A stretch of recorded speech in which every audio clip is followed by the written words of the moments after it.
Um, Take your time. Hi. Congratulations on the movie, which I saw maybe 3 or 4 weeks ago, and it's still really stuck with me. How did you get Good. involved with this?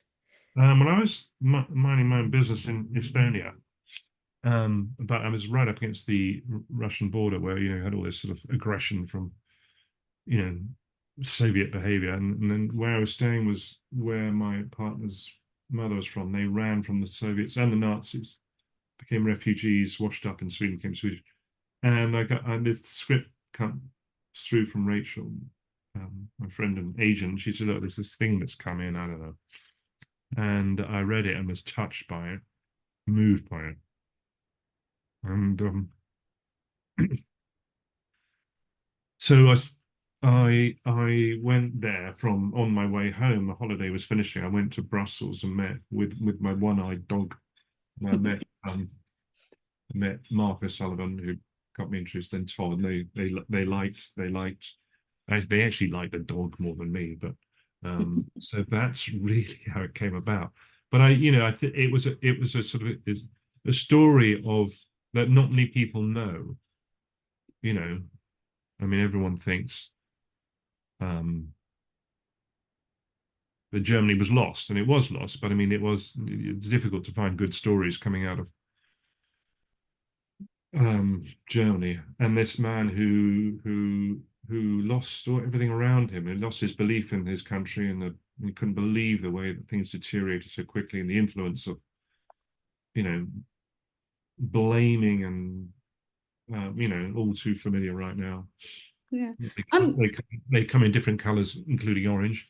Um, yeah. and I think that was it. And I know we all got on famously, so that was that. But very pleased to be part of a story that people didn't know. Yeah. I think you used to, I like the way that the film looks as well, but you used to working on these absolutely massive, like big productions, and this is clearly a smaller production, but the way it looks is absolutely impressive. How can you talk me through the sort of the setting of filming? Where did the filming happen, and where and what kind of sort of conversations did you have with the director on sort of on how it must look? Well, I mean, it was difficult because we were in Belgium, which offered a few things in this town called Liège, which wasn't when you have a film of this size, Mm. this budget size, you're not going to build too much. You're not going to be able to clear main squares, and you don't have the money to buy the locations. Liège did offer up some places. Now you would have shot, it's a two-pack European deal, which is where so you shoot some in this country and some in that country. Now, London would have been really good because we'd have slept in our own beds and we'd have a lot of the elements of Berlin and Germany and neoclassical, heavy Victorian buildings, which are very much all over Germany. Um, but there was this thing called Brexit, another genius thing that happened, and so we weren't going to go to the UK. So we went to Ireland, which was a bit more problematic, the west coast of Ireland, for budget reasons, and Belgium. So that was difficult.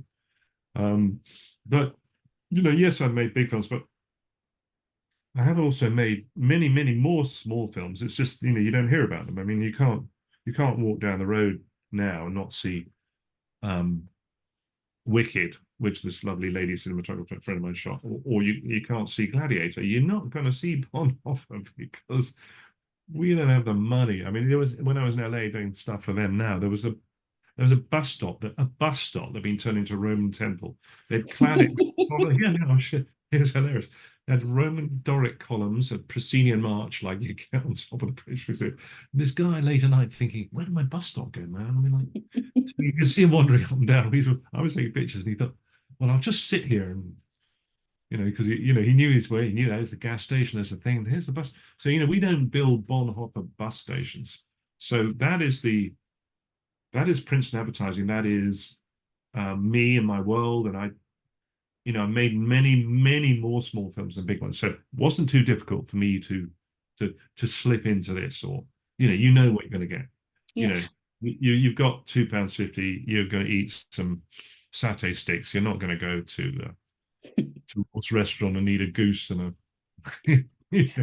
But I mean, up it's till delicious, it could be yeah, delicious. of course. And it Up was. till now, I think Angel Studios have been known for like working through sort of faith-based movies, but Yeah. none that have really sort of uh told the story like this from a historical sort of side of things. And I think that's what I loved about it. And I also thought that the its heart was in the right place. What was your experience working with this studio that are becoming really big? I mean, they are Yeah, I mean, I starting. didn't know much about them really, and it wasn't really consideration. I just thought here was a brave, good man.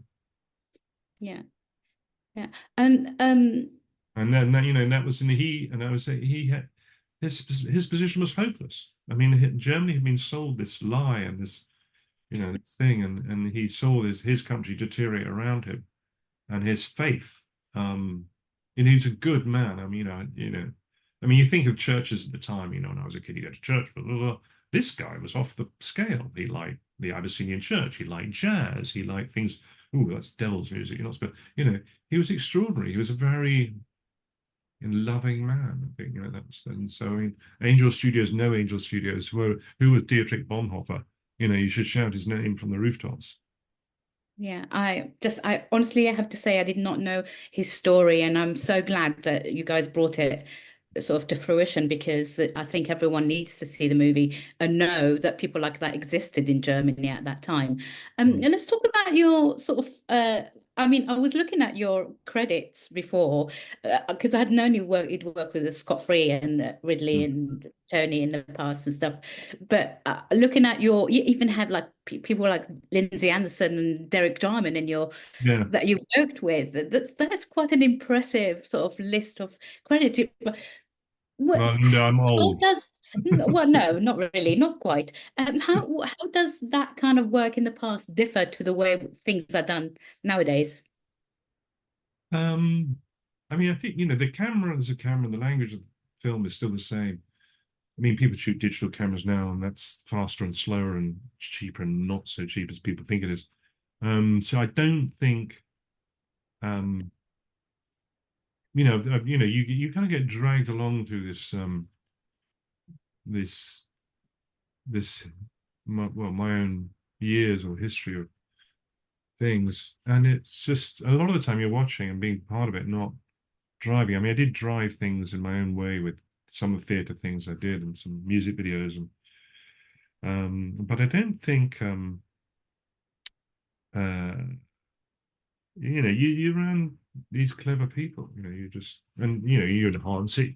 They tell you things and you think, well, I don't really get what you're saying, and even though you'd explain it to me, I'm going to go and do this, and I think it's going to be better without stealing their thunder or something. And I suppose that's what some people say, oh, it's great this, or you did well on that one, cinematography was good.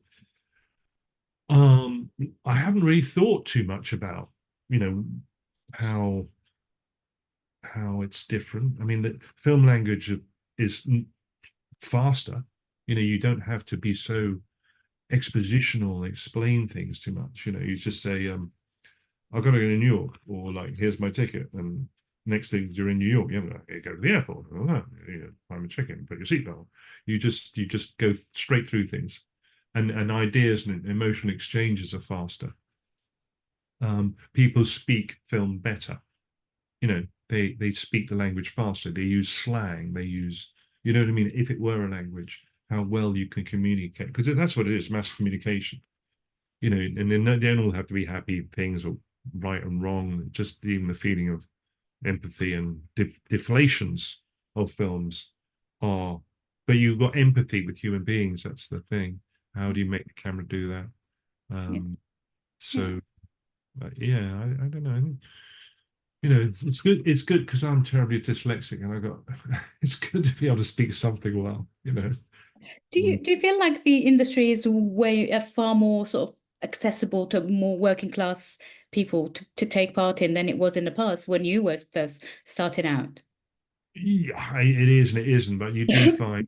I think the strange thing about the film business um, is that it chooses people. I remember meeting two Welsh kids, and they were like looking over sand dune twins and what we were doing, and They said, you're doing that wrong. I said, what are we doing wrong? They said, you don't understand the sound on this beach. What you need is one of our trailers. But and they were brilliant. And they made these two Welsh kids in the far edge of, freshwater west, which is the most westerly point of the main island of the British Isles. And at the end of those 2 weeks, I went to their dad and said, look, these two, I'll take them. I'll take them right now. Oh, they've got it. And I went with my grip and he said, yeah, I'll guarantee them work. And the dad was so distraught. He didn't know what to do because he wanted them to work on the farm, Oh, God. And I said, well, here's a card. And he could see he was sort of denying them something. We didn't want to expose it to them and take it away. I don't know, but they were from there. I came from, quite an educated background, but I was fucking hopeless. Didn't come away with any awards, and sorry, any exams, qualifications, nothing. And I was too posh. I was too this. I was too that. And then Black Audio Film Collective, bless them, picked me up. And I did a load of stuff, like Handsworth songs and some documentaries. And they're still John and Conference. I'm still friends. So, and then I fell in with Jarman's crowd and Derek, when I used to be in films. I said, "Oh, behind the camera, no, you're in this scene and this thing, and you're all soldiers, and you're all covered in mud, and you're over there." I don't want to cover in mud. I want to just. But anyway, Derek had a great sort of inclusive attitude to anyone. And my gaffer, he's from real Cockney, grew up with his brothers in Westminster. He's got real Cockney. I mean, Guy Ritchie uses him as translator when he writes silly. But I've always found that the very even back then I found it just a mixed bag of people, a real mixed bag of people of different sexual persuasions, and and the guy comes, "Oh, dear boy, I studied English at Oxford." Now that's the very man I wanted to get away from. And also, you studied English at Oxford, and you cannot speak film, so get out. I don't. So, but then you get some kid who just, inarticulate, and then just draw a couple of drawings, and you think, well, he didn't go to Oxford, or she didn't go to Oxford. So I don't know. I always found us, people say more women, this, that. I have to say, I've always found it pretty diverse in terms of other professions. Of course, we want more women, we want more people, we want more storytellers, but we also want them to be in a comfortable situation where they can say things and screw things up. Exactly. Yeah. Because you'll have people that look, they screwed it up because they're women. And that was never really on. I had grisly grips and stuff like that, but I always found them very kind. Millwall football, you have to read the Daily Mail, but they would talk to anyone. They'd talk to the women on set. They talked about what they want to do, and say, "Oh, come talk to my daughter. She needs to talk to you about. She'd like to do that." So I found it pretty good. I mean, there's been some bumps and bangs and some tone deaf things been said, but you've got to be humble and kind. And what's better than meeting lots of?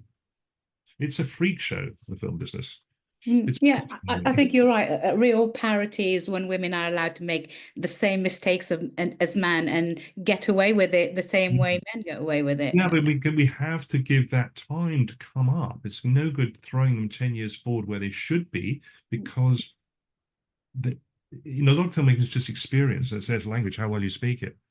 And there will be people in the sidelines who will mock that, and it'll confirm everything, and it'll be ugly because they moved too quick. And then of course that sets everything back again, and it divides. And I mean, I one of the kindest DPs I work with, and she's gone now, was a woman called Sue Gibson. It was wonderful. And she ran the BSC, and she ran it really well. And there was no men in sight. And she was a great president, and she was very encouraging, and bless her. So and she had some really grisly guys who's thought, Sue, you can do better than this lot. Your crew are really they're like apes. Yeah, I know. Miss her, yeah. Gladiator, and what do you think of it? I have to grade it. I have to do all the posts and stuff. So, I saw it when it was completed in, I can't remember, August or something. Yeah. I mean, yeah, I mean, it is a fantastic romp. I mean, it's camp, it's I loved it. gaudy, it's lavish, it's Vegas, it's Liberace, it's just, and it's the fall of Rome. And I don't know, there's a scene in it we can talk about, but there's a scene in it when Denzel takes control of the Senate, and the photography up to then has been quite, I don't know if you noticed, they've been quite an off thing, and he comes in with holding that bag and puts it up, and then he looks at all the senators. And he says, I must have this, I must have that. And he's incredibly, that voice, he's incredibly powerful. And then the photography goes dead symmetrical, looking right up the aisle. And they all say, well, do I have your support? And they all say, I. And I said, well, good. And I said, can we just do the I with the hands a bit lower? Yeah. I know. And it's suddenly you go, oh shit. And I wish this film had come out before the election, because our American brothers and sisters aren't always the most worldly people. And they might have seen that with Denzel and go, oh shit, this is what's going to happen. He's just destroyed the government. I don't think they care. I don't think think they care, but I think they might have just drifted across the paper and ticked another box. It's just quite depressing, to be honest. I was so shocked. Once is enough. I mean, twice you can't. Oh, I know. I just couldn't believe it. And then did you vote for a tank of gas, or because you hate it's a Hispanic person? I mean, you got to think, my kids' education, my neighborhood. I don't know. It's this. This is Bonhoeffer for you. He just embraced everyone, and he loved people, and his social contract, who he was, whether the Angel Studios, religious, his social contract of supporting and listening is that's what made him unique. Thank you so much, John, and congratulations again on the movie. I really found it so moving. Ladies and gentlemen, you're watching Hey You Guys! Hey, you guys! Hey, you guys! Hey, that's what they all say. Hey, you guys!